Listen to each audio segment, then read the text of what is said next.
ములుగు జిల్లాలో జరిగే మేడారం మహాజాతరకు భక్తులు భారీగా తరలి వెళ్తున్నారు. జిల్లా కేంద్రంలో ముందుగా ఘట్టమ్మ దేవాలయాన్ని దర్శించుకున్న అనంతరం మేడారం మహాజాతరకు వెళ్లే ఆనవాయితీ ఉందని ప్రధాన అర్చకుడు కొత్త సురేందర్ తెలిపారు. అలా అమ్మవారిని దర్శించుకుంటే కోరిన కోరికలు నెరవేరుతాయని భక్తులు బలంగా నమ్ముతున్నారు. సంక్రాంతికి వరుస సెలవులు రావడంతో వివిధ రాష్ట్రాల ప్రజలు సమ్మక్క సారలమ్మను దర్శించుకునేందుకు బయలుదేరుతున్నారు. ఆసియా ఖండంలోని అతిపెద్ద మహాజాతర శ్రీ సమ్మక్క సారలమ్మ జాతర. ఈ యొక్క సమ్మక్క సారలమ్మ జాతరను పురస్కరించుకొని ములుగు ఘట్టమ్మ దేవాలయం వద్ద ఈ యొక్క ఘట్టమ్మ తల్లి పండుగను నిర్వహించడం జరుగుతుంది. ఈ యొక్క పండుగను కూడా మరి ఆదివాసీ నాయకపోడు ఆచార సంస్కృతి సాంప్రదాయాల ప్రకారము ఈ యొక్క పండుగను నిర్వహించడం జరుగుతుంది. మరి వేద మంత్రాలు ఉన్నాయి, మరి ఒకటి భండారి మాత్రమే ఈ యొక్క పూజారుగా నిర్వహిస్తారు. మరి ఆ యొక్క భండారిని మరి నుదుట భక్తులకు నుదుట పెట్టుకోవడం జరుగుతుంది.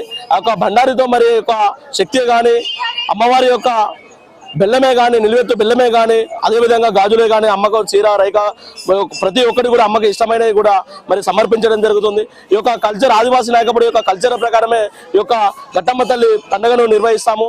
అదేవిధంగా మరి ఈ యొక్క తెలంగాణ రాష్ట్ర వ్యాప్తంగా అదేవిధంగా మేడా రాజ్యంలో చూసుకున్నట్లయితే ఈ యొక్క ఘట్టమ్మ తల్లి యొక్క చరిత్ర చూసుకున్నట్లయితే ఈ మేడా రాజ్యానికి అంగరక్షకురాలుగా ఈ యొక్క ఘట్టమ్మ తల్లిని ఉండడం జరిగింది. మా తాతల యొక్క పురాతనల యొక్క ఆ యొక్క వాళ్ళ తాతలు మా తాత ముత్తాతలు కూడా ఆ మేడ రాజ్యానికి సంబంధించిన ఈ యొక్క ఘట్టమ్మ తల్లి చుట్టూ ఉన్న 7 ఘట్టమ్మ తల్లులు ఉన్నాయి. ఆ 7 ఘట్టమ్మ తల్లులలో కూడా ఈ ములుగు ఘట్టమ్మ తల్లి కూడా ఇక్కడ మరి వెలిసిందని మా తాతలు ముత్తాతల నుండి ఆ ఆచారం ప్రకారమే మేము నిర్వహిస్తున్నాము. అదేవిధంగా మరి ఎదురుపిల్ల పండుగ ఉంటుంది. ఘట్టమ్మ తల్లి అక్కడ మేడారంలో మన్నమెలుగ జాతర ఉంటే మన ఘట్టమ్మ తల్లి దగ్గర ఎదురుపిల్ల పండుగ ఉంటుంది. ఈ ఎదురుపిల్ల పండుగను కూడా వచ్చే 21వ తారీఖున మరి నిర్వహించడం జరుగుతుంది. ఈ యొక్క మన్నమెలుగమ్మ కార్యక్రమం మేడారంలో ఎలాగుంటుందో అదేవిధంగా ఘట్టమ్మ తల్లి కూడా ఈ యొక్క మా ఆదివాసీ నాయకపోడు పూజారులు ఆచార సంస్కృతి సంప్రదాయం ప్రకారం మరి ఈ యొక్క పూజలు నిర్వహిస్తాము. మేడారం జాతర అనేది వనదేవతలది కాబట్టి ఇది ఎంతో ప్రత్యేకమైనదని నేను నమ్ముతూ ఉంటాను. అదే విధంగా ఘట్టమ్మ తల్లి దగ్గర దర్శించుకోవడం అనేది ఫస్ట్ మేడారంకి వెళ్లే ముందు ఇక్కడ దర్శించుకొని అక్కడికి వెళ్తాం కాబట్టి తన పర్మిషన్ ఉంటేనే బాగుంటది అనేది అందరూ నమ్ముతూ ఉంటారు. అదే విధంగా నేను కూడా నమ్ముతాను. అందుకే నా కుటుంబంతో సహా ఇక్కడికి వచ్చాను. నాకు ఉద్యోగం రావాలని మొక్కుకోవడానికి ఇక్కడికి వచ్చాను. మా కుటుంబంతో రావడం నాకు ఎంతో సంతోషంగా ఉంది. అలాగే అందరూ కూడా మేడారం జాతరని సందర్శించి అందరూ హ్యాపీగా ఉండాలని కోరుకుంటూ ఈ జాతరని సక్సెస్ఫుల్ గా చేయాలని తెలంగాణ వాసిగా నేను కోరుకుంటున్నాను.